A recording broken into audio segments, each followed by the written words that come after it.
Hello, this is David Baumblatt from Terebinth Leadership. Thanks and welcome to the program. Today, we're going to be talking about the myth that America is a capitalist society. Capitalism was dead decades ago. We have a new system now, and it's what I keep saying, it's globalism, crony capitalism, very much in terms of that same type of corruption that we know that now in America, it's no longer do you work hard, you're smart, take risk, and if you're rich, and if you're not, then you lack one of those elements. Corporations have fused with government, and the problem is I'm not necessarily all against when the corporations and the governments fuse, not 100%, but the problem is what's the ideology? It's globalism.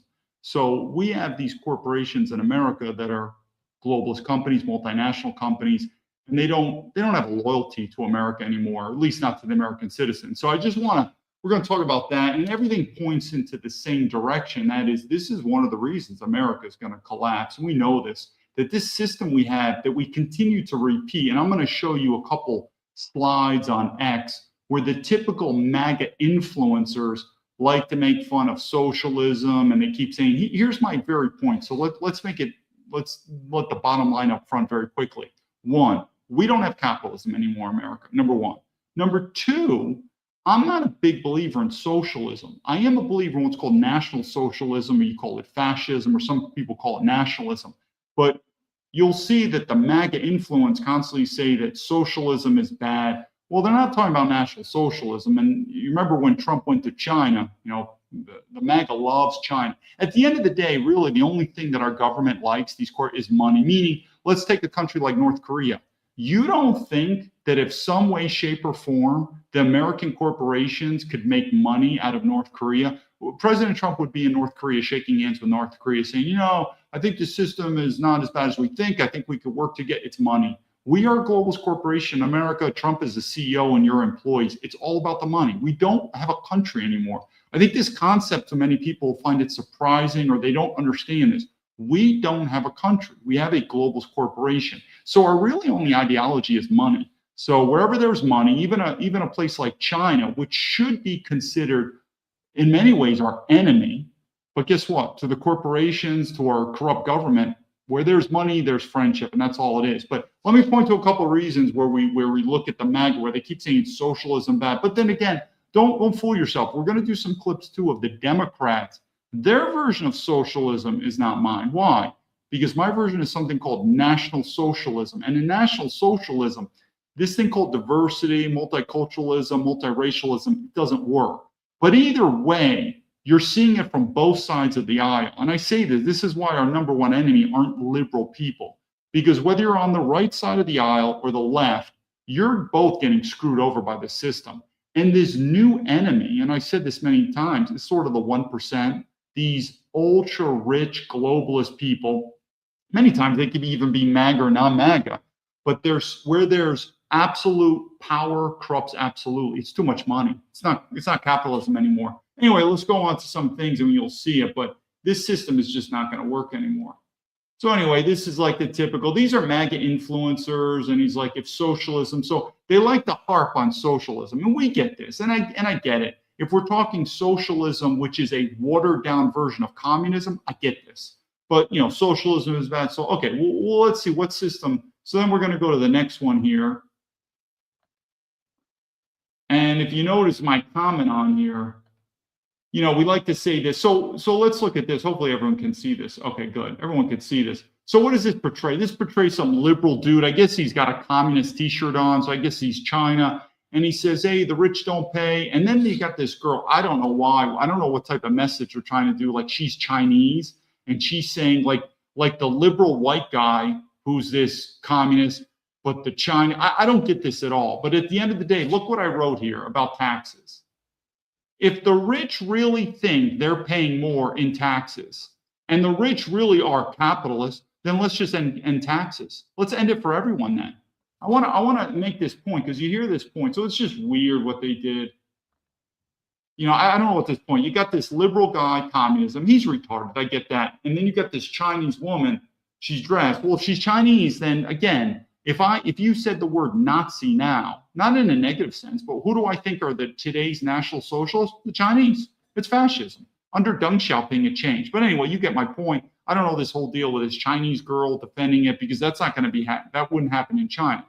But let the major point known that if these MAGA or capitalists, if they complain that the rich are just paying too much in taxes, well, then let's just abolish taxes. Do it. Because I'm telling you, let's push it. Because if they're capitalists, they should want to me. If they think that the rich are having an undue burden on taxes, paying more than the common person, and they're capitalists, well, they love to save money, then let's just end taxes altogether. Let's see where that goes. Wouldn't do it. Anyway, let's keep going on this stuff. Then we come here. This one's interesting because this happened to me too. So anyway, I don't know if you guys know this guy. It's not like let me make sure we have, so everyone can see it. I don't know him too well. This is a, what's his name? This is Max Blumenthal, something like that. I don't know him that well, but anyway, he's an American citizen. His devices were seized and everything coming back. Now, again, he's an American citizen. What did I write right here? I'm telling you, people think this is no big deal. Watch out. If you want to live in a world where our government, and they're doing it already, where our government, hopefully everyone could read that. Let me just make a quick comment on this. If you want to live in a society where the American government will secretly, that's the key word, secretly put US citizens on watch lists, which has happened to me, then welcome to the East Germany. Right now I'm in email contacts again with DHS. There's no contact with the FBI. They won't even talk with me. Everything's classified then. But the DHS, there's at least something I have in paper under the Freedom of Information Act request, and that was when I traveled to and from America in the Chicago International Airport, I was detained by Customs and Border Patrol. So I was detained, I was searched, I was interrogated. My electronic devices were sent in the back room, manipulated. So they can't hide that. Me being under surveillance by the FBI in America, the FBI is not going to say anything. So it's my word against, well, there's zero word. It's a cover up. The FBI physically assaulting me, you get it. That part, there's no doubt. It's basically my say. But under the Chicago airport, that's documented. So now, and this goes back to the point, if you're okay for the US government to secretly put you on watch list, now I'm having dialogue again with the DHS, and I'm like, am I still on a watch list? They're not going to admit it because that was the first one. They're like, if this is under a national security clause, we under DHS are not obligated by law to tell you the reason you were detained, because that was the big reason. Why was I detained? Why was I searched? Why were my electronic equipment taken from me? Just like this guy, Max Blumenthal. So they said they can't tell me because if it's national security. So I wrote him again. I said, hey, you don't have to tell me. I know I'm on a watch list, but am I still on a watch list? Here's the point. We're going back and forth. We've had about 10 emails. Before I even get to the point, I'm asking them, come on, they're hiding. Every single email, there's not one name on it. It's the DHS Department of, it's like your, what's the word I'm looking for? Where you're doing a compliance request, rebuttals. And I said, hey, can I get your name? I don't know who I'm talking to. It just says DHS. And it's been over and over. And they say, sorry, we cannot give out our name. What are you, a secret agent? You're DHS. You work for the government. You work for the American people. We pay our taxes. And I said, then fine, put your manager on here. Put a public affairs officer on here. Give me a fucking name. I mean, this is our government here. You're telling me, you as a US citizen, if you're making a complaint or whistleblower and you're having a grievance with the US government, they are too afraid. They're cowards. I'm telling you, the FBI, I know these guys working in the government. High testosterone men don't make a career in the government. It's rare. You think I'm wrong? Look at FBI Director Kash Patel. Does that guy look like an animal of an alpha male? I mean, the guy looked like he couldn't get through a bar with 3 other guys pacing him behind. It's just not going to happen. So the point being is 10 emails with the DHS, they still won't put a name on it. And I said, then elevate it to your manager. Get your public affairs officer. But this is what I'm talking about. This is our government. And of course, if you were a foreign national, it'd be different. You're a US citizen and you're communicating with the US government, doing some type of compliance, allegation, rebuttal, complaint, grievance. And they won't even put a certain's name on it. This is how much corruption we have in our government. I've said before, I want to move on, but I cannot tell you how corrupt our government is. And to the point is, remember, you as a private citizen, if you choose the right to remain silent, that's not an admission of guilt. That's your constitutional right to remain silent, even though I'm telling you from the FBI, they're going to assume you're guilty. But when the US government, which they have a duty to investigate government corruption, you pay your taxes, they are public officials. When they are silent, which in my case, they're silent, the FBI is silent, the politician, that's called a cover-up. I can't explain it more, it's a cover-up. But like I said, we're going to keep going through this. I don't think anything's really going to change until economic disaster hits America, which it will. Because I just think we're a corporation. Nothing really, it doesn't really motivate people to say you need to do the right thing. You need to, we are a corporation in America. All you have to do is follow the money. And when this money starts getting very tight in America, to the point of you're going to see an economic depression, that's when people wake up. It's economics insecurity. Anyway, let's go back to him. But anyway, what do I think about this guy, Max Bloom? I don't know. But the point being is there should be open kimono. If you're going to search a U.S. citizen, then maybe have some evidence of criminal activity. So Max went to Tehran. I get it. I want to put this down. We had the same case in the FBI, and I brought this to Senator Chuck Grassley. We had American citizens going to North Korea. There's nothing illegal going to North Korea. It's weird. I get it. I'm not going to go. Going to Iran, I'm not interested. I'm not going to Iran. But is it illegal to go to Iran? And you might say, yeah, but David, we're at war now and he's colluding with the enemy. Okay, that's fine. But if you keep going down that path, I'm telling you, we're going to turn into the East Stasi. We're going to turn East Germany, and the Stasi is going to have legitimate gripes to investigate everyone. Meaning, if you're going to make it a legitimate excuse saying, well, I could see why the FBI wants to investigate him. He did go to Iran, and it's very suspicious. You've just opened the Pandora's box, people, because everything can be determined as suspicious. I would like to know what evidence do they have of him doing criminal activity. That would be me. Like I said, I don't think any of these videos are going to make a difference on a whole. But what I'm telling you, these videos are going to age like fine wine. And when America goes to collapse, you're going to see it. It's going to get worse and worse. Then some people are going to remember this. But I'm telling you, with this guy, Max Blumenthal, wrong answer. You don't do this. Let's go to the next one here. This is interesting. This strokes a lot of people up. Let me see this. So if you remember, this is interesting here. This is, hopefully everyone knows, Grant. There are but two parties, traitors and patriots. And what did I say? This kind of provoked some people. Here, we already had a civil war. West Pointers were killing other West Pointers. And I say many times, this is where you know, if you think military veterans, which are 1% of the population, are one big brotherhood, you're wrong. We're divided. You could say many times we're divided as a nation. Why? Because forced diversity into America, well, that diversity went to the military, went to the FBI, went to the CIA, went to West Point. The same diversity. If you assume that the military is one big brotherhood and we're going to stick together, you are far from logic. Won't happen. We already had one civil war. Will another one happen? Oh, I'm not doubting that at all. Anyway, let's go to the next one here. This is an interesting one to always remember. Let me bring this up. Maybe, hopefully everyone can see it. 1 second.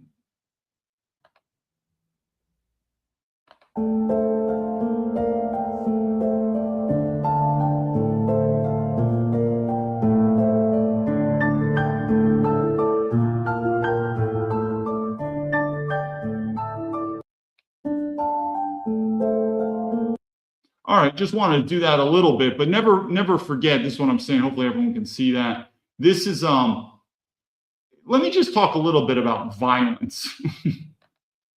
Now, there's a difference between predicting violence and promoting. I left America. I was not, anyone thinks I left America, never had any problems with America, never had a problem with the FBI. I left, I sent my letter to Senator Chuck Grassley. It's his job, your taxpayer, to him fix it.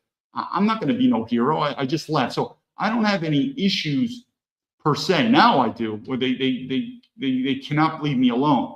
But what I'm trying to say is you hear a lot of these influencers or politicians, and they say the same thing about violence. I'm against violence. Well, that sounds like the most retarded thing there is. We live in a world of violence. I don't know. Are you a meat eater? I eat meat. In fact, I grew up hunting. Killing an animal is a form of violence. Death penalty is a form of violence. Some people are against abortion. I get it. Abortion's violence. Going to war is violence. being a policeman. I mean, we have violence everywhere. The key is, even the key, if you're going to be a leader, is not whether violence is illegal or legal. Why? Every war is illegal. Every war is illegal. If you don't think it's illegal, the other side. Our war with Iran, it's illegal from Iran's side. It could actually even be illegal from our side in terms of presidential powers. You want to focus on morality. The problem with morality, it's very loose. We don't really have a moral system. We're not a Christian country anymore. So when people ask me, David, what do you think about violence? Depends.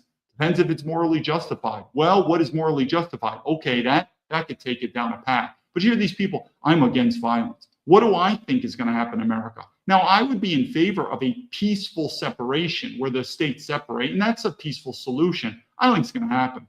So I say again, there's a difference between promoting violence and predicting. Do I predict violence is going to happen in America? Absolutely. 100%, you're going to see it. We're a violent nation. Our nation was formed through violence. We solve our problems through violence. What do you think we're doing in Iran? How many of these MAGA people think it's a great idea to bomb the shit out of Iran? Probably a lot of them. That's fine. Live by the sword, die by the sword. But I'm not going to be one of these people like, I'm against all forms of violence. I don't know where that logic came from. Who are you against all forms of violence? The only person that could be against all forms of violence, you have to be like some Buddhist monk who doesn't even like walking on the streets where they're worried about squishing an ant, which is a form of life and a form of violence. I'm against all forms of violence. I never heard that. What do I think about violence? Well, I just said, if it's morally unjustified, think about it. What if some guy, a pedophilia, raped your younger daughter and you went out and blew out his brains? I think a lot of people would say, good for you. It depends, don't you think? So, but what I'd say is if you're going to be a leadership, think less about legality, but that's the danger. Leadership is a very dangerous profession, and think more about morality. What's your morality? Well, you better have a moral code if you're a leader. Most people don't. That's why most people don't understand leadership. There is no moral code in America. We are a corporation. It's all about money. So you have a legal code. The rich break the code because they have money. Let's face it, the legal system, if you have money for good lawyers, you'll beat the system. So we really don't have a moral code, because if we do have a moral code, where is it? Used to be probably Christianity. We are not a Christian nation anymore. I don't know what moral code we have. But anyway, I wanted to set that aside with violence. What do I think? Well, if you're against violence, America would never have been formed. What would George Washington do if he was against violence? Well, he probably wouldn't have been a general and been in the military. What's the military? The profession of arms. You know, violence of action. I mean, that's what we do. So anyway, just want to put that in there. Let's go to the next one here. This is pretty interesting. Let me see if everyone can see this.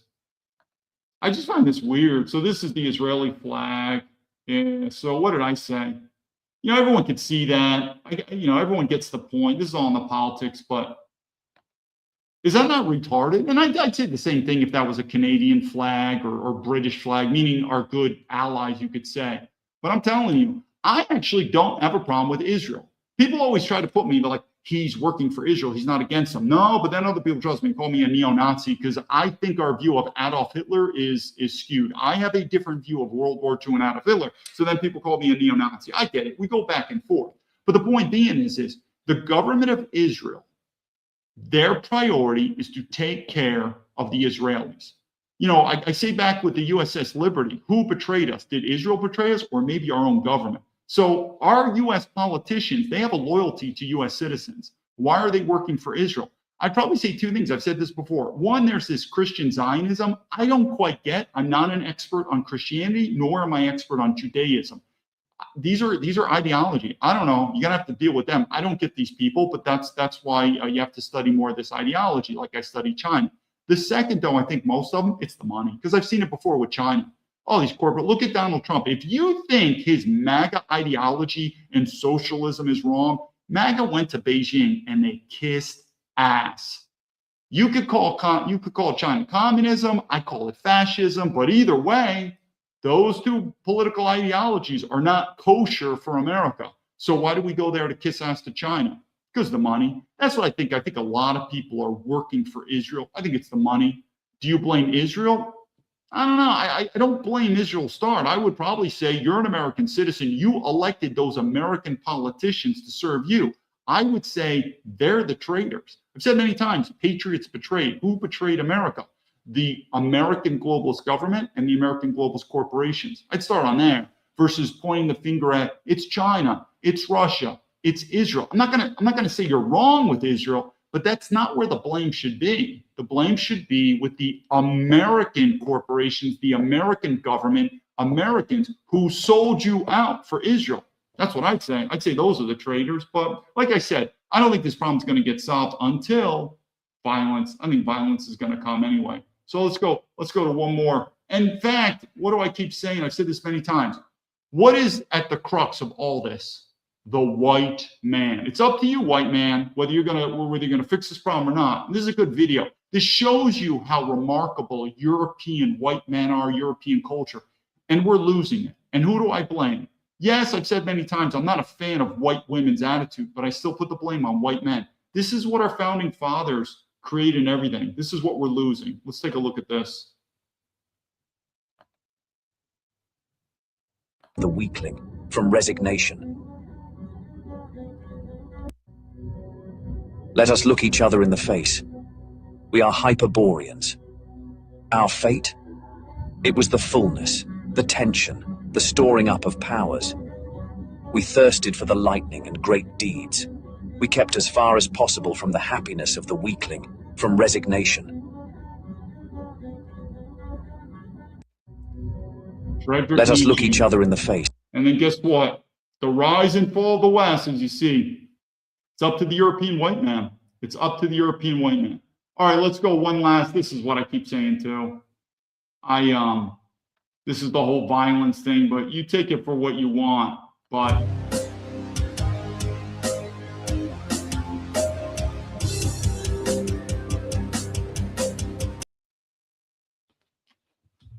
what do I think about voting? Waste of time. Do it. In fact, like I've said many times, by me not paying my U.S. taxes, it's a little something. I agree. I'm just only one person. But think about it. If our government knows that you, and I'm assuming my audience is mostly white American men, maybe not. I don't know. I'm not tracking these demographics. But if you, as a white American man, no matter what you say or do, if you continue to do two things, I'm going to pay my taxes, and I believe that voting is going to fix the problem, then you're an official cop. Nothing's going to change. Think about it. I'm the government. Are they still going to pay their taxes? Yes. Are they still going to vote, meaning they believe voting is going to work? They're not going to do any violence. They're not going to do it. Yes.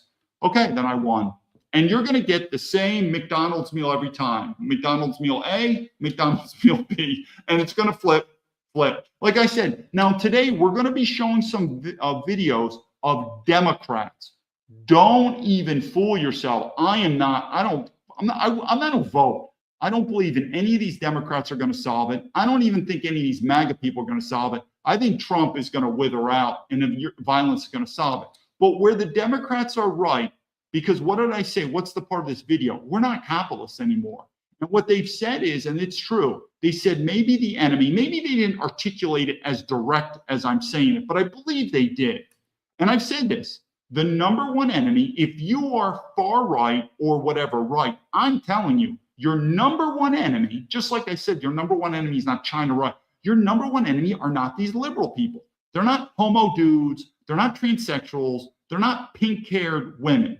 Now, we're not the same, and we ought to be separate. That's what I'm saying. This union's going to break, but they're not your number one enemy. Just the same thing. If you're a bunch of liberal yo-yos and you think the neo-Nazi white men are your enemy, you're a fucking moron. A lot of these white men are getting fucked in the ass with a big rubber dick. Their life is not doing very well. Who's the common enemy? It's becoming into the top 1%. Yes, even this guy, Elon Musk, that we have to depend on Elon Musk for X to give us free speech. I say again, if you're an American and you believe the First Amendment is real and alive, and you have to depend on a private trillionaire businessman to give you free speech, that right there, our system's going down. So I keep saying it. Maybe, which is true, the number one enemy is these top 1%. And they want you to believe that this system, if you're not doing very well, you're just lazy. You're dumb. You're not a risk taker, because this is capitalism. This is not capitalism anymore. I'm telling you. Even in my situation, who would have thought that I got legal victory in China and in America? Everyone knows in America that if you have enough money, that you could sway the political justice system. But so anyway, if you don't believe me, let's see where. But if you have a system that continues to allow the top 1% to accumulate more and more percentage of the wealth, that system, however you want to call that system, you can call it communism, you can call it capitalism, you could call it Pluto and Jupiter. It doesn't matter. That system is bound for collapse. It's bound for collapse. A revolution's coming. Why? Because you have to have a system where there's a sense of fairness. There has to be justice, fairness, equality, at least in that law that says, hey, you can succeed just as I can. We have the same, you could say the same rules per se. These rules are bent. The rules are bent for the rich, and you're going to have to follow the rules. We know it. It's so obvious right now. So anyway, I don't want to get confused. The Democrats talk about that. And so it's not that I'm pro-Democrat, but what I keep saying is, you keep hearing we don't want to unite. We can. I'm not saying we're going to be long-term compatriots, meaning the liberals and the far right people. We're probably going to have to split. But the short-term enemy is exactly the same. It's exactly the same. This top 1%, these globalists, whether it be the corporations or these governments, they do not have the best interests of the common American man. Not at all. Anyway, let's go into some things here. Let's first look at Donald Trump. And like I said, all I could say with Donald Trump, you could tell he's a natural salesman. I look at him more as a CEO rather than a president. He's going to make sure his oligarchs make a lot of money. Is it going to be trickle-down economics for the common American man? Don't think so at all. Don't think so at all. But anyway, this is Donald Trump. And I'm telling you, what do I keep saying in this video?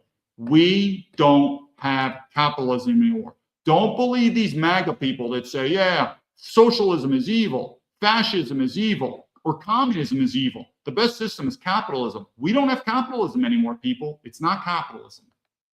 America affordable again. But the word inflation, and I will make America affordable again. But the word affordability is a Democrat scam. I don't want to drive housing prices down. I want to drive housing prices up. Affordability is a hoax that was started by Democrats. I don't think about Americans' financial situation. I don't think about anybody. They use the word affordability.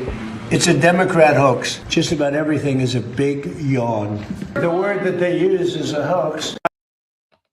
So in the military, we have something called lead by example. And something is especially when you're a field commander, these would be lieutenants and captains and even majors, even lieutenant colonels.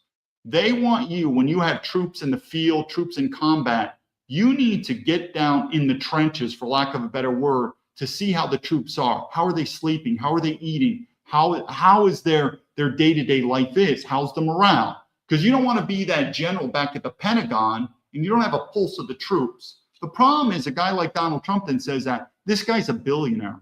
He's eating steak and lobster along with his rich kids who never served in the military.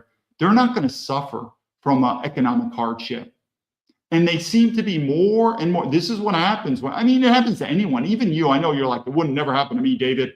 I'm American. Yeah, it's hard. All of a sudden you won the lotto and you're worth $60 million or $1 billion.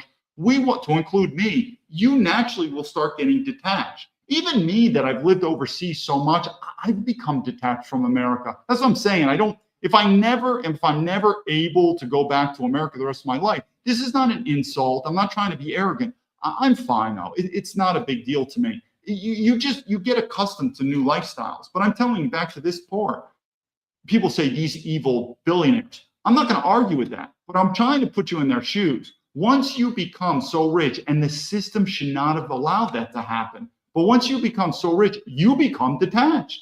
So when you hear these conspiracy theories, the elite rich, they don't care about us. They don't care if we die. I believe it. They're just so detached. They don't have an understanding of what life is like living in hardship. And so I look at Donald Trump. He's like, I'm not so worried about finance. Yeah, easy for you to say. You're a rich billionaire. It's going to get worse and worse. This next clip I want you to look at. This is Melania Trump with her shitcoin. When Donald Trump launched his shitcoin, I'm telling you, I've said many times, I still can't think of a better president than Donald Trump. Well, my liking of him's dropping. But I think he might go down as the most corrupt president in the history of America in terms of insider trading, in terms of nepotism, in terms of the financial fraud that's happening with using the White House as basically a business. In terms of that type of corruption, I think he'll go down in history as number one. So when he launched his shitcoin, it was embarrassing. It was immoral.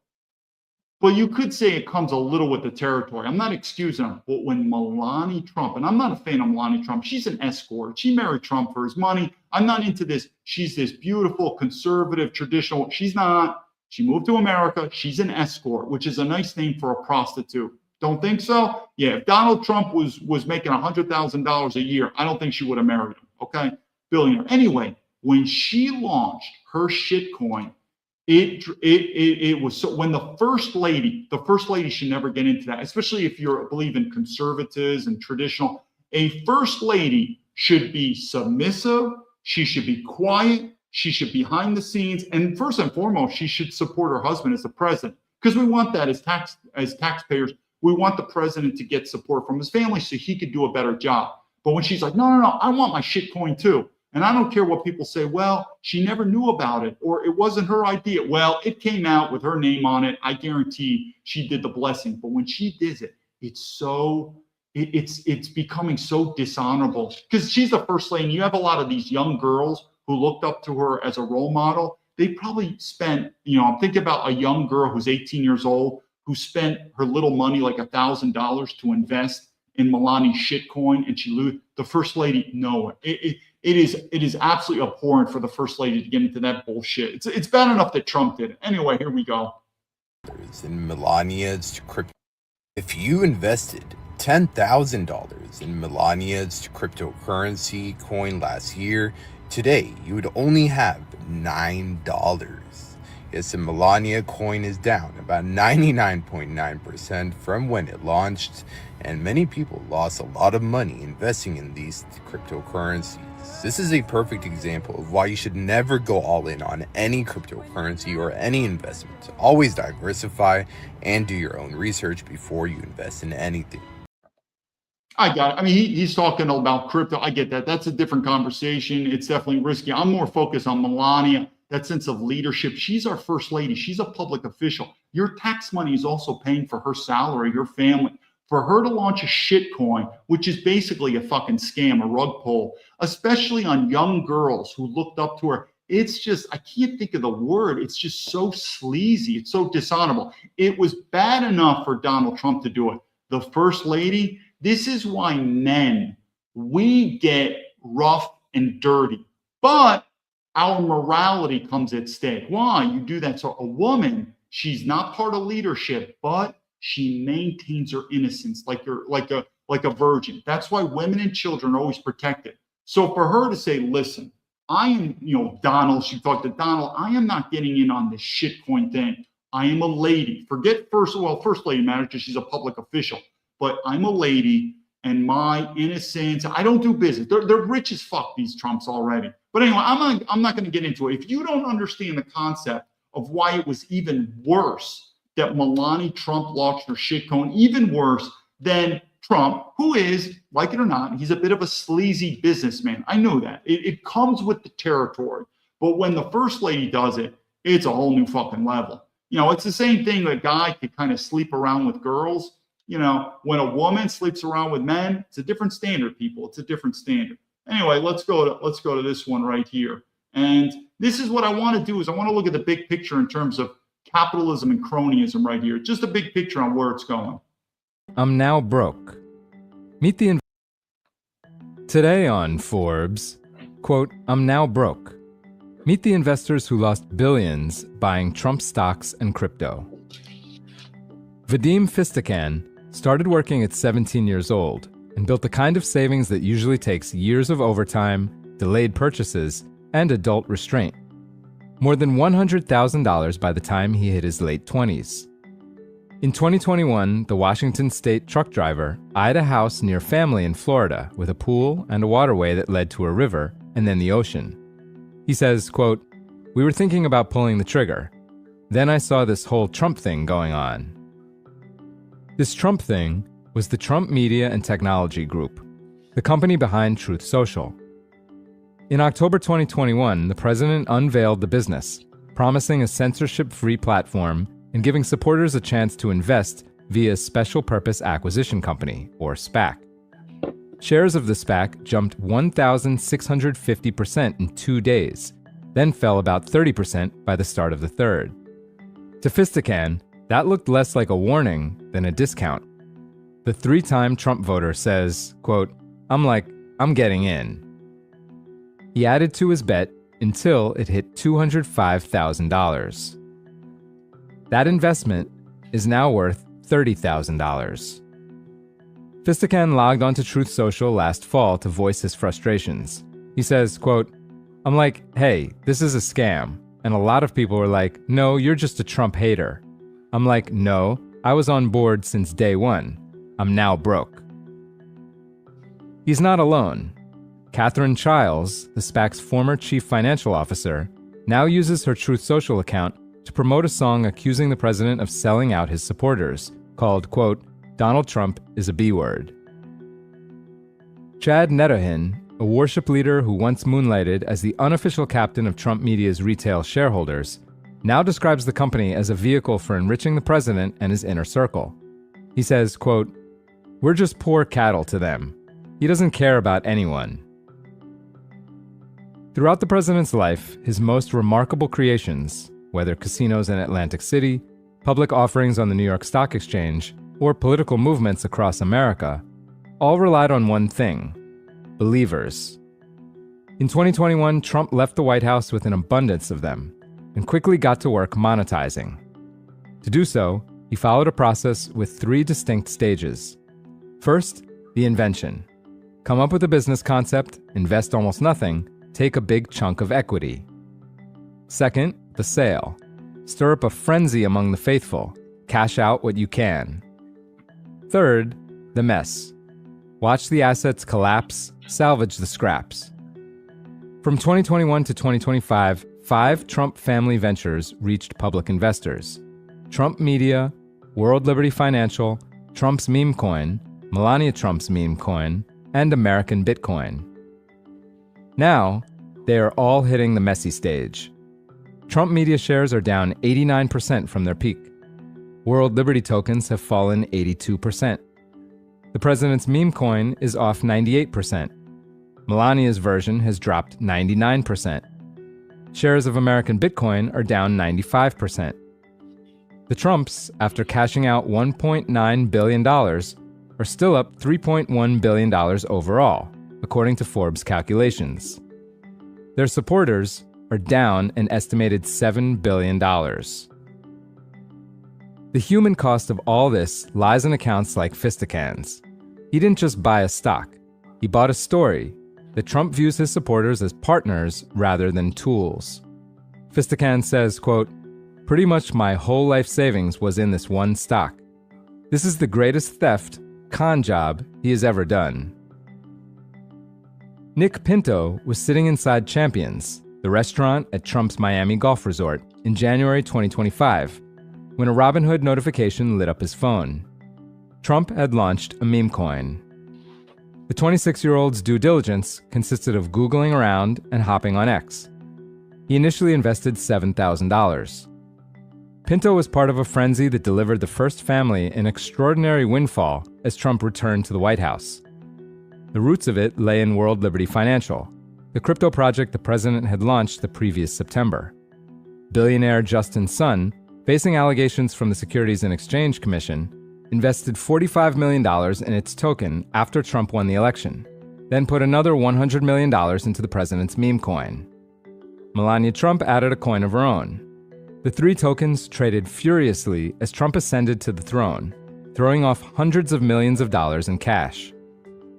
Then the president added a perk: dinner at his Virginia club for the top 220 meme coin investors. Pinto upped his bet to $480,000, allocating about 60% of his entire investment portfolio to the meme coin. That was enough to get him into the dinner. The meme coin slid downward after the event and never really recovered, losing 2/3 of its value by the end of the year. It was around that time that one of Pinto's friends, who had also attended the dinner, convinced him to turn on the coin. For full coverage, check out Dan Alexander.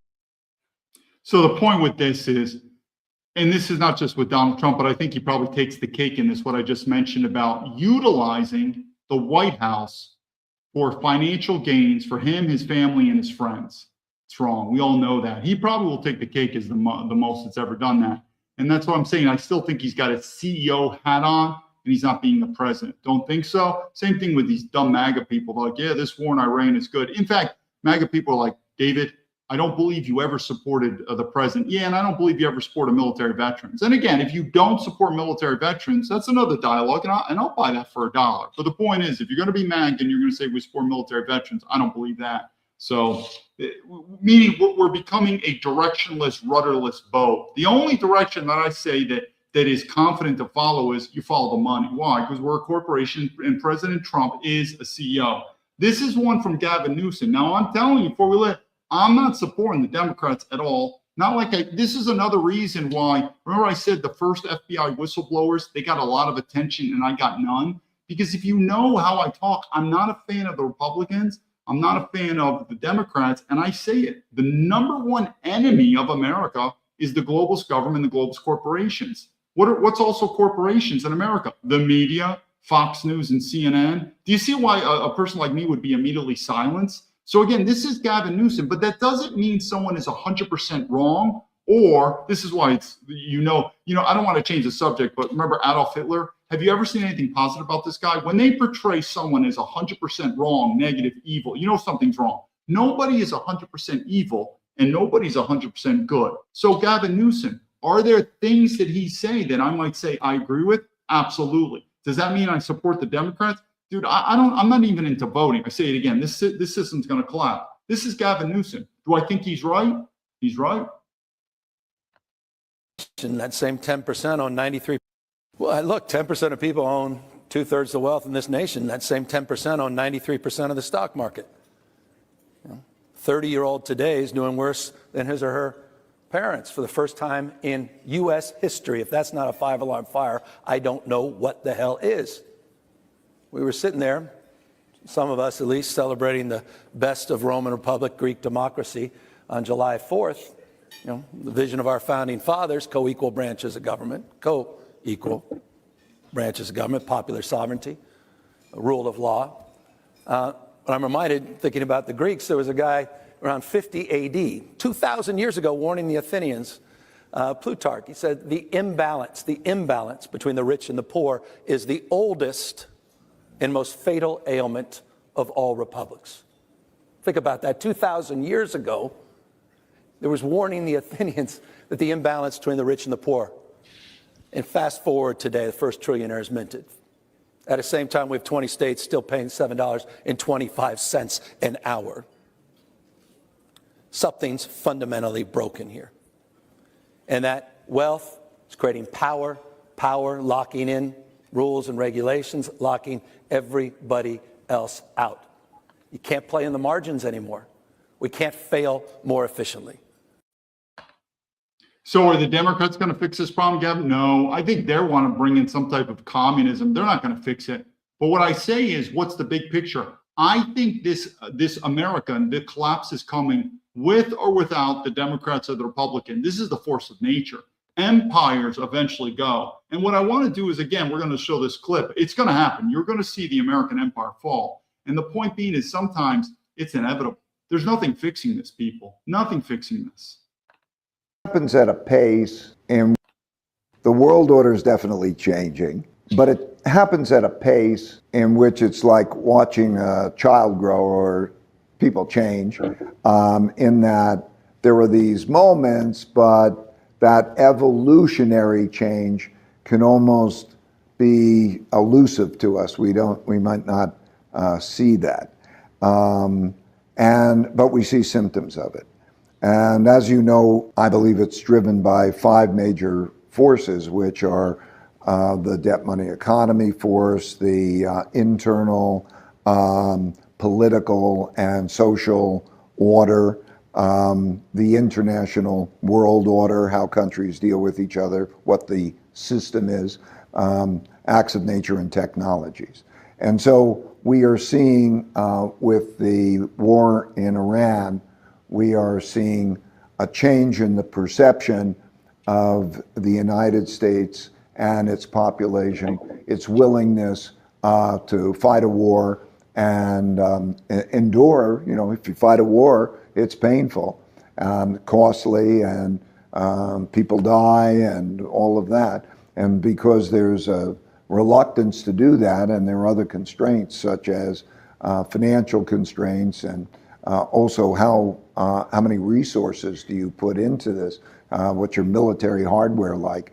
All of those constraints has led to a general perception among a lot of world leaders that maybe the United States and the American public are going to be less reliable in standing up of enforcing that world order. So it may enter into the issue of alliances, you know, and that changes the world order.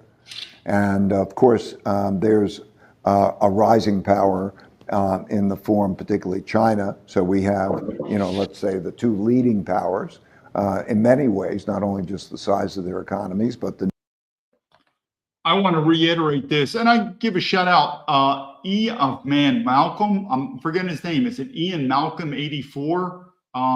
He's invited me back to do another X talk and wants me to talk about China. I know more about China than probably anyone in the United States government. I want to mention that because he talks about rising power. China's going to rise. It's already happened. We see it. But make sure you know my prediction. China will not be the new global superpower.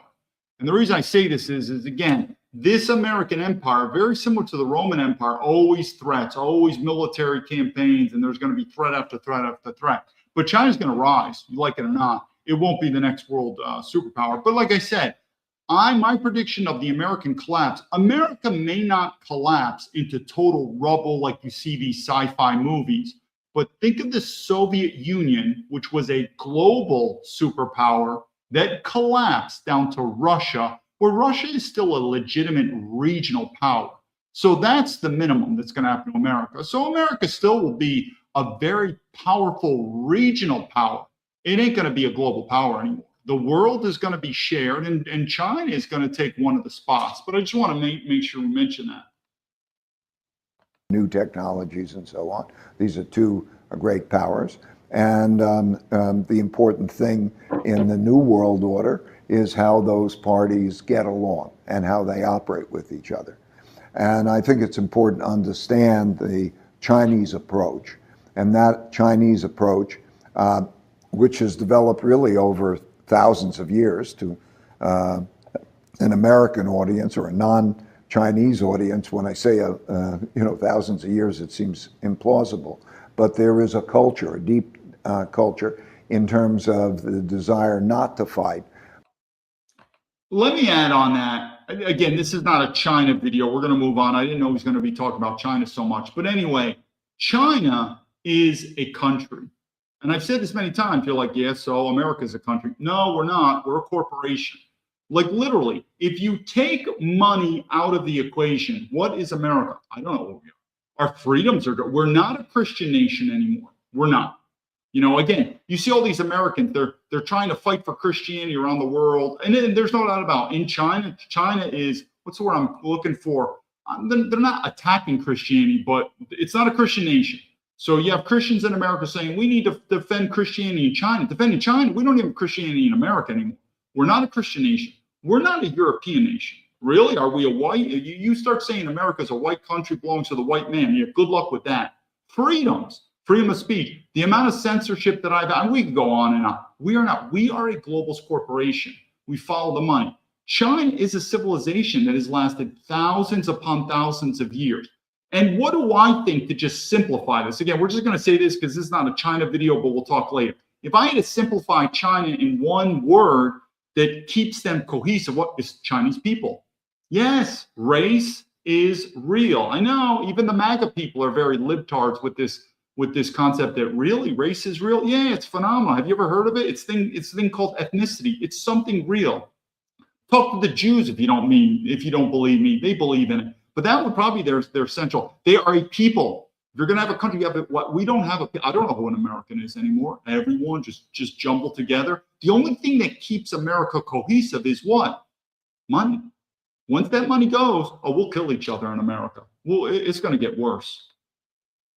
But the element of there are differences in powers and there's hierarchy.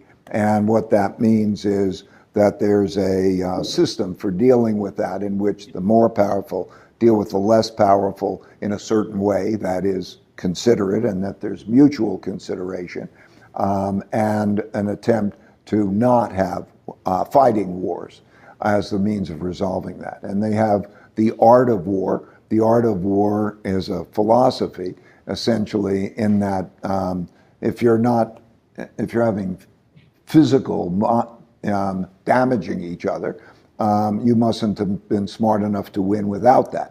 And so that comes to knowing how to exert pressure and so on.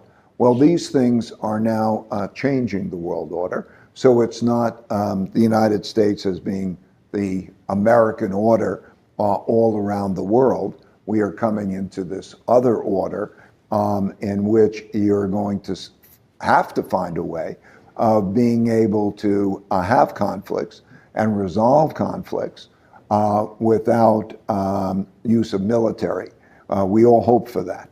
And so their tribute system is an interesting system to watch out. When I say there, I mean the Chinese tribute system is an interesting system to follow. I believe that you're going to see them follow a tribute system, art of war type of system. And I think that it's of all of our interest to understand what that is. Yeah, so part of me is giving you a glimpse of the future, and that is through my experience. And China is an ingredient and is a component of the future. And what is their political ideology? It's something called National Socialism, or call it fascism. It's going to be part of the future. Also, I'm giving you a glimpse of the future, how the United States government has treated a U.S. military veteran, this secret police, spying, putting you on watch list. You have not seen anything yet. This would never happen 50 years ago. Even the American public would rally behind a U.S. military veteran. We don't care. And I get it. Meaning, I get a lot of American citizens. They're like, fuck them, these military veterans. They're not serving us. They're serving the corporation. I get it. But I'm trying to show you is, one is, and we could look at this from many angles in terms of predicting the future. But from my stance, one, China is part of the future. What is their political ideology? It's not like us. It's evil communism. It's evil fascism. It's evil. Well, then why did Trump go there? To kiss ass. It's called National Socialism. That's part of the future. You're seeing me. Remember, people say, well, David, if you haven't done anything illegal, the FBI would never be spying. I'm telling you, when the empire starts collapsing, you don't have to do anything illegal. If the government believes you're a political threat, good luck to you. Because our system is the same reason that I got legal justice in China. I didn't get justice in America for my court case. I wasn't even allowed to present my course. Why? Because I was going up against Boeing, which is more powerful than the CIA and the FBI. You have no clue how powerful Boeing is. And a federal judge who colluded. And what you're seeing is once you push against that system. Now, before, when America was the milk and honey, then there was a law. It was more black and white. Now that the empire is falling, things are becoming more stressed. And when that stress is put to the system, if they deem you, they meaning the globalist government, as a political threat, regardless if there's any evidence, you're gonna wake up to a new world. Most American citizens aren't, because the government doesn't view you as a threat yet. They view me as a threat. What did I do illegally? Nothing. Don't think so? Then let's show the evidence. Let's show the evidence. So they hide. Very similar. This reminds me of East Germany, the Stasi. Something that I wrote to Senator Chuck Grassley. You want to know why Senator Chuck Grassley also never responded to me in 2007? They don't care about you. They don't. It just doesn't matter. They don't care. The FBI spying on America. They don't care. You're going to see it. Remember these videos. Hi, Golden Tulip. I see you. You're going to see these videos go. You're going to see a future. And China is going to take more and more of a piece of the global order, number one. And you're going to start thinking, yeah, this guy, David Baumblatt, he was telling us about the American empire. It's collapsing. It's becoming more corrupt, the debt, the nepotism, and it's happening. You're going to have less and less faith in the American justice system. See how it goes. Now, this one's about a Democrat. I'm not in favor of these Democrats. Is he speaking truth to power? He is. He's speaking truth. destroying America. The only minority destroying America is the billionaires.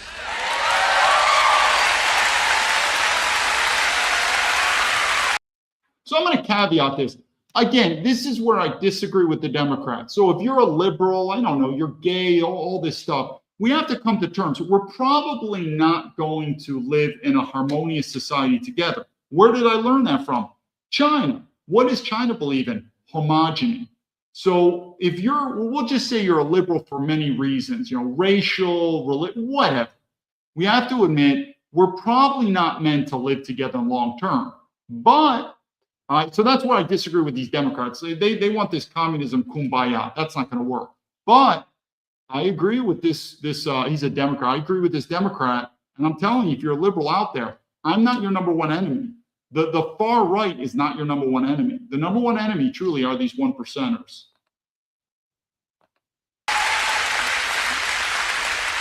Trans people are 1% of the population. Muslims are 1% of the population. Undocumented people are 1% of the population. We are focused on the wrong 1%.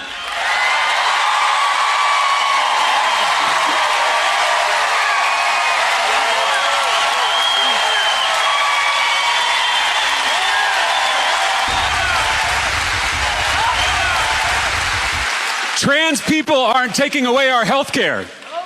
Muslims aren't defunding our schools. Immigrants aren't cutting taxes for themselves and their rich friends. It's the billionaires and their puppet politicians. The culture wars are a smokescreen. So many of the divisions in this state and in this country are manufactured by billionaires who want us fighting each other instead of fighting them. They want us looking left and right at our neighbors instead of looking up at them. The biggest divide in our politics is not left versus right, it's top versus bottom. Okay, so I agree with them. The number one enemy is top. What I'm not going to agree with them is this kumbaya, we're all going to come together and get along. We're just too diverse. We're a 350 million nation, too diverse. And my thing is just split up the states. But he is right on this. The number one problem, if you're one of these, you hear it all the time from these MAGA, the problem in America are these liberals. Oh, really? Like these liberals are growing. Think about it. We're a corporation. Who has the power? Follow the money. Most of these liberals are unemployed, crappy work. A lot of these white supremacists, they're probably working at McDonald's. They don't have the power. I would probably say, who's controlling us? Well, the 1%, they got the money. So they're the one controlling us. Is it a good society? I don't know. I left America. If you think it's enjoying, then okay, maybe we're not going to collapse. Maybe it's good. But if you don't like America, if you're not satisfied, who's the people you should point the blame to? Those who have the power. Yeah, these liberal yo-yos don't have power. Same thing with the white supremacists. They don't have power. Hey, Elon Musk has got a lot of power, but Elon Musk is a good guy. I don't know. That piece of shit suspended me on X. Why would he do that? I'm a military veteran. For what? I don't know. And I have to depend on Elon Musk for free speech. Let him serve in the military, though he never served. I don't know. I don't have a high opinion of these Democrats, these Republicans, these corporations, these 1%ers. Now, remember, I'm not a communist. I don't mind if people have high income and low income. I don't want low income, though, to where you're destitute and poor. You have low income, though, but you could at least live a modest life. You're not going to be able to, live with your toys and have multiple houses, stuff like that. But it's sort of like the military. You got a mess hall, you got a bunk bed. There's some level of decency. Same thing, I don't mind people being rich. You have to reward men that are hardworking, that are smart, that are risk-taking.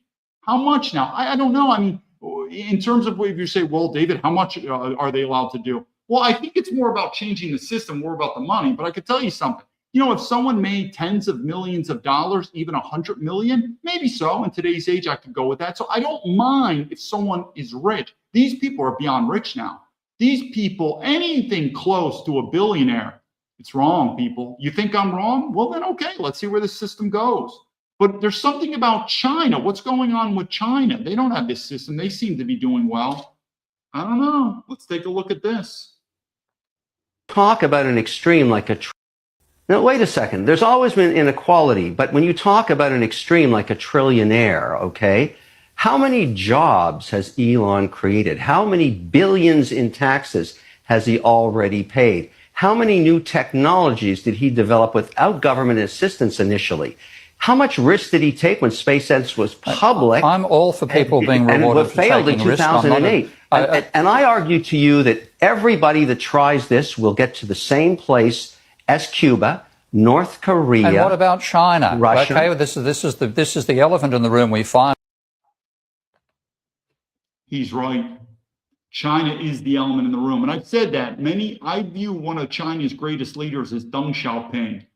I can look at Mao Zedong because, there's no doubt when you win a war, and he won a war, not like our generals today. They don't win wars. Our generals now are CEOs. They're worried about their next job. I want to work for Boeing. I want to work for Lockheed Martin. They want to work for the military industrial complex. Our generals don't care about the people. Mao Zedong cared about his people, and he won a war. His political ideology, communism, I'm not a fan of. But guess what? They had to wait until Mao Zedong died. That's how it is. It's a dangerous game, this role. But when he died, a new guy came in called Deng Xiaoping. And I think Deng Xiaoping is look hot. And that's when he started opening. He transitioned from communism to fascism or National Socialism. But it is the elephant in the room. Communism is bad. Socialism is bad. Fascism is bad. Nationalism is bad. Then why did Trump and the MAGA grifters go to Beijing and kiss ass? And someone who considers himself a China expert, I am telling you, American Western countries come to China and they kiss ass. Why would they do that? And if the Chinese system is not working, then why is it viewed as a threat? Like we all say in America, the MAGA, like communism doesn't work, then let the countries collapse then, right? Think about it. It's like he's running a corporation. He doesn't know how to run it. He's going to run it bad. Well, then eventually it's probably going to go bankrupt, right? Now, it's true, there's probably some communist countries that are just hanging by a thread, but, whatever, let them do it. I mean, do we care as Americans? But China's a little different. China's not hanging by a thread. It continues to get more and more powerful, economic and military. Well, then if that ideology is wrong, how can they become so powerful to where Americans, government, view them as a threat, and American corporations want to get money from them? And American citizens like to buy cheap stuff. It's a very logical question to ask. If this communism or fascism or socialism, we don't even know what these terms are, we just throw them out. But MAGA throws them out. Then explain China. I could explain China very, very well. It's called National Socialism. And I'm telling you, we in America are not National Socialism. We are globalists. These corporations have changed us. This war, I keep saying, is about globalism versus nationalism. And who's in this globalist group? The 1%ers.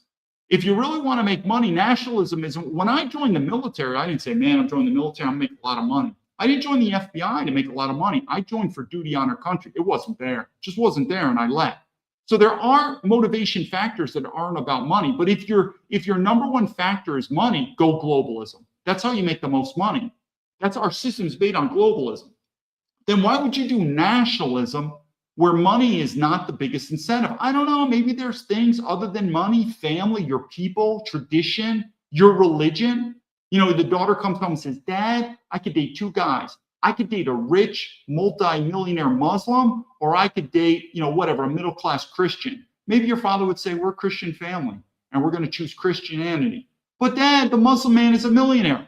We have values that go up. I mean, does anyone have it? Even West Point now is just turned to shit. I mean, duty on our country is a joke now. If anyone doesn't believe me what I'm saying, well, think about even Donald Trump has got Pete Hegseth. He even believes the military's gone down, and it has. But if anyone doesn't believe what I'm saying and what I'm preaching here, then let's see. Let's see where America goes. Because I'm telling you, it's going to collapse. But if it doesn't, and America gets better, I don't know where it's going. Countries don't pivot. Countries continue to go down a path until they either succeed or fail. So we'll see. We'll see where this goes. What's my bet? Well, I mean, I wrote a book on it. I think it's going to collapse. It is what it is. But anyway, let's keep going on this.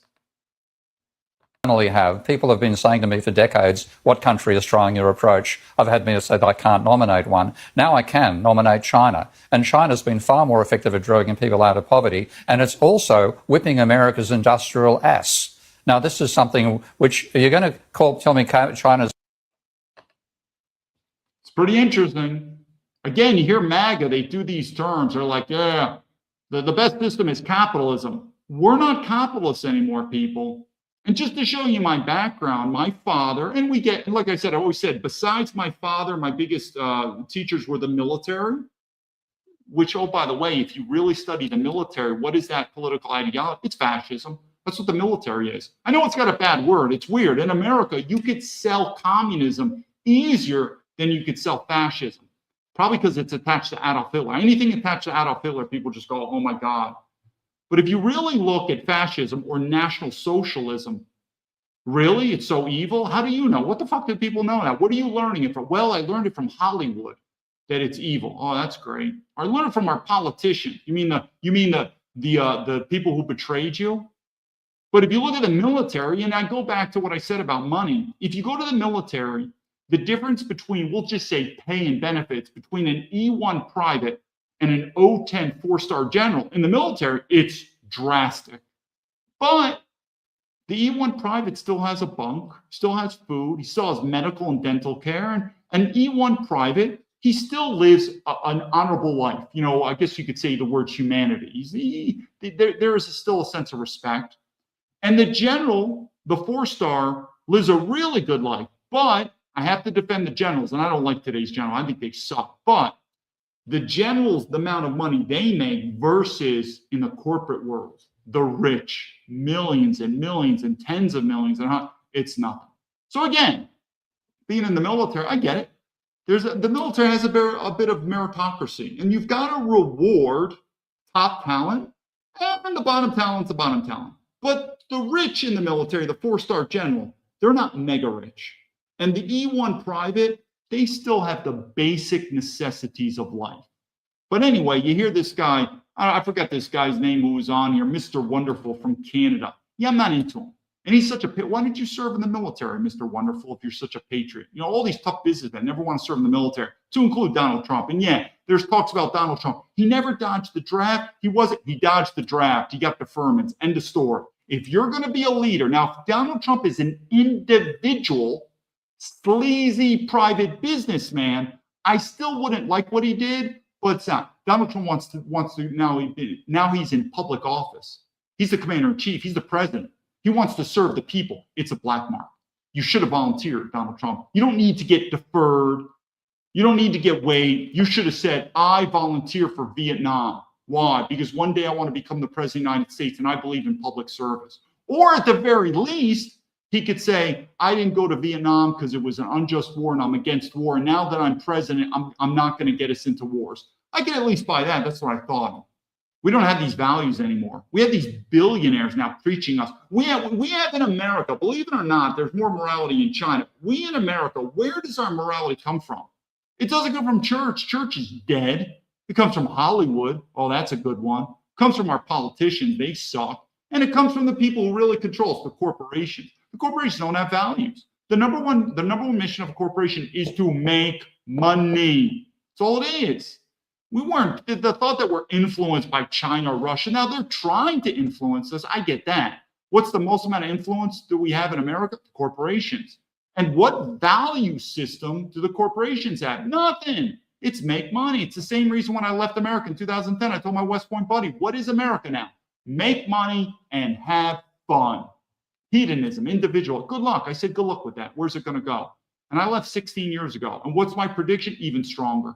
What's my prediction on China? Even stronger. China's growing. Why? Maybe their ideology is better than ours. And I'm not against capitalism, but we don't have capitalism anymore. It's not there.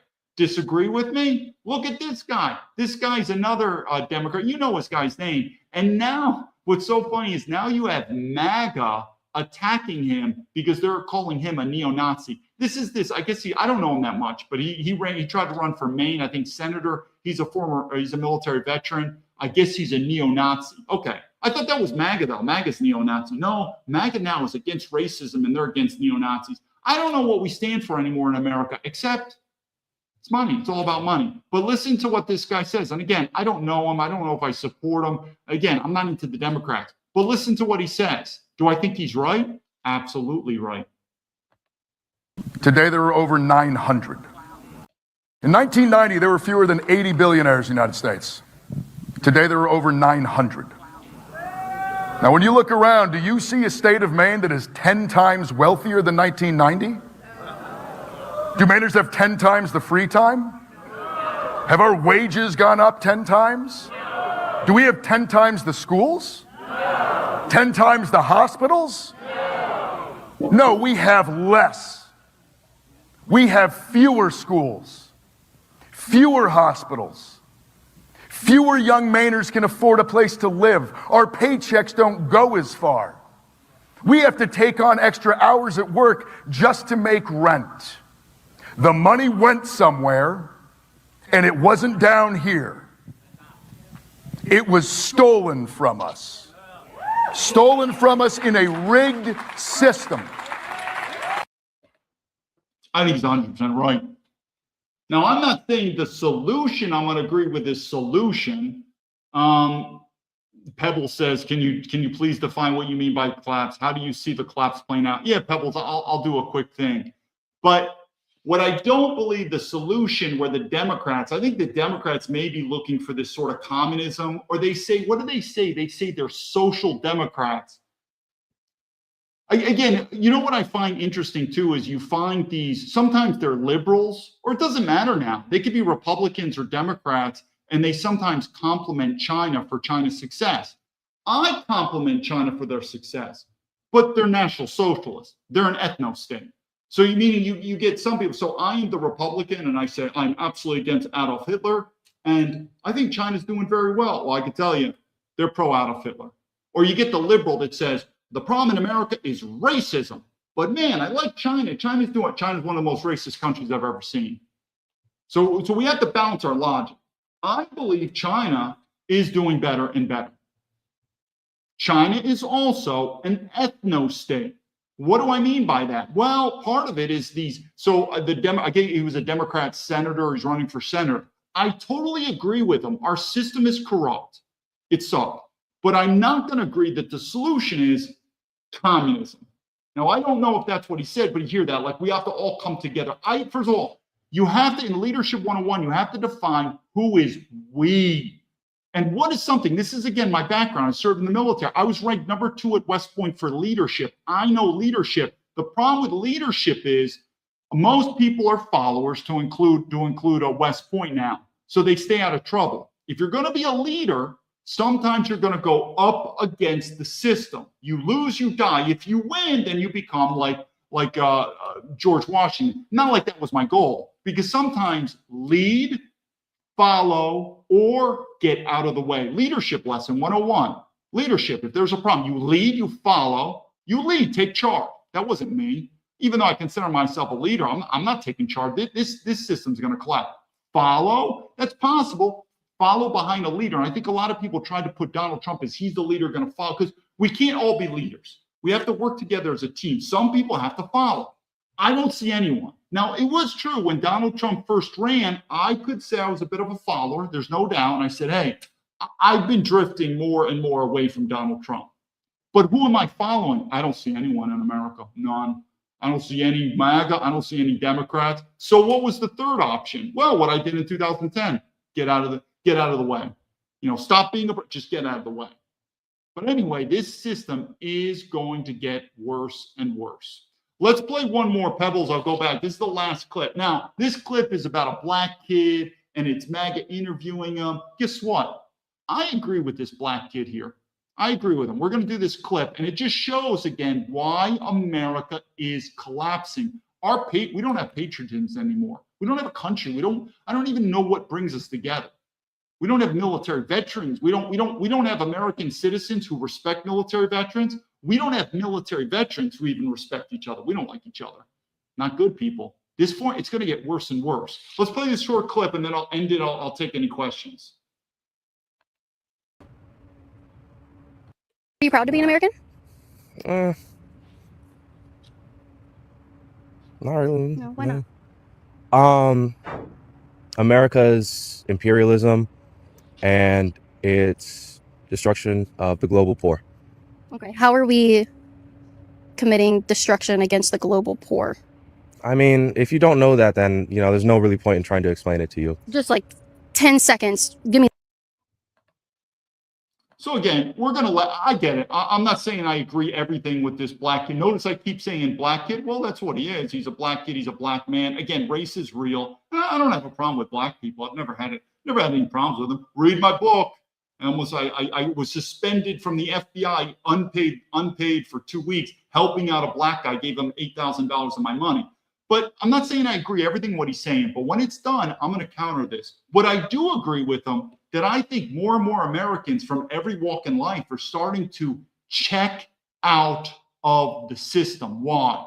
This system's corrupt. It's not for you anymore. Don't think so? Or World War II veterans, you think they would sign up and say, and anyone who disagrees with me, let's have a military draft. Let Donald Trump, I've said many times, I hope Donald Trump does a ground invasion. I've said this many times. You're going to see Donald Trump really come to his moniker, Taco Trump, which is an embarrassing moniker to have as a leader. He's going to taco out. I hope he doesn't, though. I hope he does a full ground invasion into Iran. I hope they get fucking slaughtered. Why? Because that's not honorable. If you want to be a military mercenary, which our troops are, yeah, go for it. I'm not going to thank you. But if you think as a military veteran, you're going to go in Iran and that's duty on our country, you're going to get my freedoms back? No way. But anyway, let's keep going on what this black kid said. I'm not saying I agree with everything he's saying. The gist. Nah. I mean, I feel like if people don't get it now, they're never going to get it. What country would you be proud to be part of? I'm not much of a flag waver. I don't think I really align myself with any country. Okay, well, what country would you like to be a part of rather than America? See, this is another reason why they don't want to get me on, literally. Again, and I'm not saying this arrogant. I still believe America is a great country. And when I left America, I was very proud to be there and this and that. But the truth is, there are other countries that Americans, I'm not saying a lot because America is a first tier country. You think there are a lot of Americans hanging out in Africa saying, great. But the truth is told, there are Americans who leave America like myself. Nothing negative about America, but they don't want you to hear this, but it's not that bad outside of America. But it's true. America is a first tier country, so the competition is tough for America. But are there Americans who have left America and they're happy living in another country? Yeah, believe it or not, it is.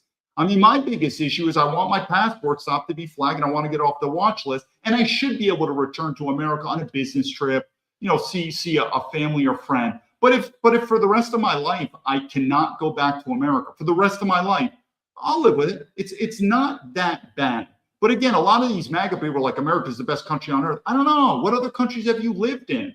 Most of these MAGA people, to include America, you've never lived in another country. How do you know? Well, I heard on Fox News that's over. I'm ended with that. But truth be told, there are other countries in the world where Americans can go to. It's not that bad. Is that a gig on America saying America sucks? No. Like I said, when I left America, I wasn't like, screw you, America, you're a horrible country. Not at all. I was, again, thankful for being born in America. It's a good country, but I think it's going to collapse. Sorry. I've never said that China is this great. I just personally went to China. I could speak the Chinese language, and I do believe China is going to be a significant power, but I've never, ever said go to China. In fact, if you're a non-ethnically Chinese person, Hong Kong's a little different, Macau's different, Taiwan's a little different. I generally wouldn't recommend you going to China, but if you're a Chinese American, that could be different. So I'm not on the bandwagon saying go to China, but there are other kinds. I have a friend living in Singapore, having good times and this and that. But we'll go back. But you hear the story. What other country is better than America? I don't know. I can name a few. I don't believe you, meaning if this is a MAGA person. I don't know. Have you lived in other countries your whole life or in your life? No. Then how do you know? I have. I mean, I would say, in fact, most studies have shown that American military men have the most amount of experience overseas than civilians, just by the state you're stationed overseas, you're deployed overseas, training overseas. But even after the military, I mean, I have more international experience than by far 99% plus of Americans. And what's my conclusion? America's still a top tier country, no doubt about it. It's a top tier country. So meaning the competition is stiff to beat America. But are there countries that could beat America in your personal opinion? Yes. Meaning I'm saying logic. I'm not going to believe, generally speaking, you're going to say, I'm going to move to Africa and I believe it's better than America.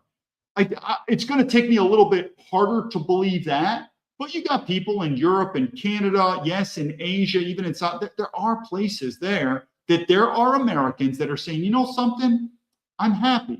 I don't need to go back to America. Is that a gig on America? I don't know. It's freedom. They want to go to another country, let them go. Maybe they'll come back. It is what it is. But there is this arrogance in America. This is the best country on earth. No, I don't know. What do you know? How do you know? What other countries have you lived in? Do you speak any foreign languages?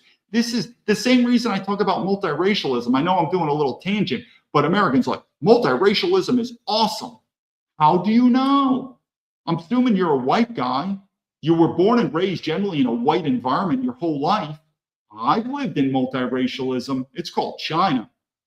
If you want to be a foreigner in a foreign country like me, it's okay because China belongs to the Chinese, and I agree with that. I don't have any problem with that. You don't want to be a racial minority in your own country, in your home. I disagree with you, David. I think it's great. How do you know? Have you ever lived as a racial minority? Probably not. Well, then you're talking out your asshole. You don't know. So again, I don't want to, but I'm not saying I agree with all of what this black kid said, but there is this retardedness about MAGA, and we're gonna get to the punchline quick. I mean, again, you're asking me about like two different things, you know? That's a separate question. Yeah. I mean, whether or not I'm like proud to be an American doesn't mean that I would be like proud to be a part of any other country. I just asked which country would you rather be a citizen of instead? Is there anywhere else in the world that you would say I don't know. I'll give you some history on Singapore. Here's the trivia question. I mean, there's not many viewers. Who's the richest person in Singapore? The richest person in Singapore. Singapore is considered the Switzerland of Asia. Who's the richest person in Singapore? It's not an Asian person. I don't know if you ever watched the movie Facebook, you know, the real movie with Facebook, Mark Zuckerberg. His business partner, I'm forgetting the guy's name, Eduardo. I believe he originated from Brazil. Even I see eye to eye with him in many ways. He was born and raised in Brazil, immigrated to America, got his American citizenship, and then the American government doesn't like him. What he did was legal. It was before the IPO, or maybe not the IPO, when the stocks came out, because he was, he had that lawsuit, that falling out with Mark Zuckerberg, but he had a lot of stocks. And something like it was going to go public. And if you're an American citizen, you pay taxes on all that. As a Singaporean citizen, you don't pay any taxes. He moved to Singapore, got a Singapore citizenship, gave up his American citizenship. He's the richest person in Singapore. I'm telling you, Singapore is not a bad country. Now, that's just one example. But and he even said too, he goes, I was born, he considers himself very international. But the more international you get, you see the world. But anyway, the richest person in Singapore, and he's made his home, he's got the biggest house in Singapore, is an American who gave up his American citizenship. This is the Facebook, and he moved to Singapore. Can I think of many other examples? Yes. But I will defend America. America is a tier 1 country. It is a superpower. So it's not going to be easy to beat America. It's going to be moderately difficult to beat America. But it can be done. Especially if you go to, I know another American, he's a military veteran. He is now a New Zealand citizen. And, he also thinks there's going to be World War III. He wanted to get a nice farm, and he's living in New Zealand. He likes it. So there are examples on this. Now, that's not saying to leave America. If you like America, leave. This wasn't anything about what I'm saying. But I am saying there's going to be a collapse, and you better figure out what you want to do. People leaving America, though, it's increasing every year, exponentially increasing. You're going to make the decision. But anyway, let's finish this, and I'll wrap it up. I would prefer to live there and be that country citizen rather than here in America, because I'm not proud to be from here. No, I mean, this is my home, regardless. Okay. That doesn't mean, that I love what America does or what it stands for. Is there anything? Well, that's a good question, actually. What does America stand for? Is it only destroying the global poor, or is there anything good? No. Not a single thing good that America does. Maybe there's a difference between American politicians and American people, but no, I can't think of a single thing. I'm scared to go out. So again, I could think of good things in America, but this MAGA woman, she's like, are you proud? I'd say, are you proud to be an American? And what would she say? Absolutely. Do you support military veterans? And you know the party line. Absolutely. Well, can you have me on your show here and send my word out to the government? Why am I on the watch list? Complete silence. So there's a lot of talk. A lot of these magma. It's the same thing with her. Do you love America? Absolutely. Are you willing to die for America? Of course, they'll say yes. Yeah. We'll wait till a military draft comes. There'll be most of these MAGA people who like to just wave the flag and say, you wait till a military draft comes. They won't even be heard of. Because again, what I'm trying to show you is I'm a military veteran that came online here 2 years ago. The politicians know about me. The media knows about me. MAGA knows about me. Now, am I an anomaly? I could be. And if I'm an anomaly, then no big deal. But if I'm not an anomaly in terms of a patriotic citizen, I'm a military veteran, and I'm ignored basically by the establishment, and I have government corruption to report, then that's a cover-up. That's corruption. And if I'm not alone, that's not good, people. This system's going to fall. And I think I'm absolutely not alone. It's getting worse and worse. I think Trump's popularity is worse and worse. But if you go, I don't like Trump now, I'm going to go to the Democrats. Oh my God, you're part of the ping pong team. That's exactly what they want, the establishment. Just keep voting back and forth. Anyway, let me wrap this up and say, so Pebble says, can you describe the collapse? So there's going to be in 3 phases. I believe phase 1 will be a collapse. Phase 2 will be a revolution, or phase 2 and phase 3 could quite possibly be a civil war. And the reason I say this, I don't believe America will split. The difference is when the Soviet Union split, it split down state lines. And what do I mean by that? The Soviet Union had all these satellite states, Eastern Europe, and they maintained their unity. In fact, I'm very familiar with Poland. I have a lot of Polish friends, and Russia maintained Russia.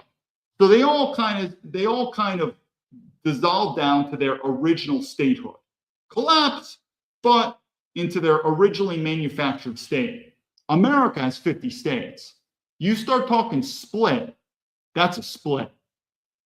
Nuclear weapons, military base, meaning it's going to be a lot more complicated and a lot more violent than the Soviet Union. Why? Because Washington, D.C., where Moscow allowed the collapse, because they probably were like, we can't do anything, but at least we'll have Russia. You think Washington, D.C. is going to say, well, a couple states are going to leave, a couple more, it's going to dissolve, and we're just going to be in Washington? They won't do it.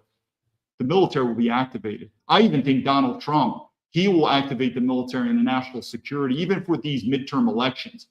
Either way, people, use common sense. America was forged with violence. America has practiced violence basically the entire existence, to include me as a West Point graduate. I agree, join the military. And violence many times can be justified. And we continue to use violence. And you don't think this time the American government say, well, we don't want to use violence because we're not willing to kill our fellow American citizens. Bullshit. We have one civil war, we'll have another. But back to the story, Pebbles, in terms of define, I would say is without a doubt, the defining factor that's going to cause a collapse will be economic. It'll be economic.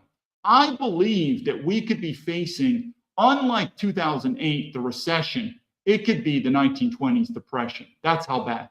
Once that gets to that level of economic despair, all options are on the table. And what do I mean by all options? All scenarios, to include all options that the government, and if you think this thing called the Constitution is going to protect you, you are an absolute moron. Won't even happen. That Constitution will turn into toilet paper. Meaningless. Meaningless. We are a globalist corporation. If this money train stops, violence is coming and all bets are off. But once that goes, I'm telling you, then it's going to be triggered. You're going to see it worse and worse. But I would just say, and notice what's today's topic on, capitalism more and more. This is also, and we'll end it here because I don't want to talk too much long, but anytime you see the government trying to do free stuff like the COVID vaccine, hey, get your free COVID vaccine. That should immediately have your antenna wires up. This thing called universal basic income, free money. You really think the government cares about you and gives you free money? What do I think? Well, if you're going to have all this money in the world, the top 1%, it doesn't mean anything if the system collapses. So they don't want the system to collapse. Why? Because it's working out very well for them. I mean, if you're in the top 1%, you're like, listen, I don't know if this system's called capitalism, communism, nepotism. I don't care what it is, but I like it. I am now a multi-billionaire. It's working for me. So they don't want the system to collapse. But they know that if economic despair happens, you don't think people are going to go guns and ammo 3 days without food? I think it's like 3 meals. People are 3 meals away from violence. So they'd say, universal basic income. Let me do the math. Okay, I'll still be a billionaire. They're going to, and then what is it going to do to the masses? Just like the COVID vaccine, it's going to sedate you more and more and more to be a plebe or a pawn of the state. Because most Americans would be like, hell, I don't have to work. I get universal basic income and social. And they say, sure, as long as you do A, B, and C, just follow the rules. There's your milk and honey. There's your chips and cookie. There's your friggin', what is it? The bread and circus. And I think most Americans would take that. But then now we're going to go into a whole new form where it's not going to be collapse. It's going to be transformation. And then you think about what this Orwellian world is that it could be where the globalists. Either way, I think people are realizing it's going to get worse and worse. It's not getting better. And think about it. If you're a Trump supporter, this is his second term. When is it going to get good? Some MAGA people, it's already good. It's doing great. Okay, then maybe I'm wrong. Maybe it is working. What do I see? Don't see that much. I mean, yeah, he's doing, but I defend him. I don't picture another politician doing anything better than him. Because I keep saying it's going to be state politics, but it's also going to be coupled with violence. But so I defend Trump. I still defend him. That is, who's better? Gavin Newsom? No way. But has he succeeded? I don't think so. Even for me, they're corrupt. These people, the FBI, he puts an Indian man as the FBI. He knows about me. So I don't see anything, but it's going to get worse and worse and worse. But I also predicted this. I said this system that's based on history, one man, Donald Trump and the Trump or the MAGA, you think they're going to save it? No way. This is who knows? This could be biblical in terms of, Bible prophecies, history. We are going down this route sort of like the Titanic, and there's no changing it. You might get a life raft like me. Again, when I left in America in 2010, people were like, you're crazy. Now people are starting to think more and more about leaving America. It's drastically changed about leaving America, to include the top 1%. They got to get their other passport, citizenship, and their other house. But either way, it's a Titanic. It's going to get worse and worse. Don't think so? We'll see where it goes. But I do want to end the video here. If you think this is called capitalism in America, no way. Capitalism, the foundation was small business entrepreneurs. That era died out decades ago. Our capitalism now is defined by globalist, multinational corporations. Yeah, good luck with that thing. That's called globalism. And that's why China is doing better than America. It is. They're growing. Where we're declining, they're growing. Why? They have embraced nationalism. What have we embraced? Like it or not, we've embraced globalism. This war is going to be about globalism versus nationalism. And where is the top 1%? Well, they're globalists. That's where the money is. We'll see how this goes. What's my prediction? Collapse, revolution, and civil war. Don't think so? Let's see where it goes. Until the meantime, I guess you're going to vote, pay your taxes and be a good voter, and that'll change the system. All right, good luck with that. I'm not into paying my tax anymore, and I don't believe in voting anymore. But we'll see. Maybe I'm wrong and you're right. Until then, David Baumblatt from Terabinth Leadership to the Patriots, get ready. It's going to get worse. Lead to victory.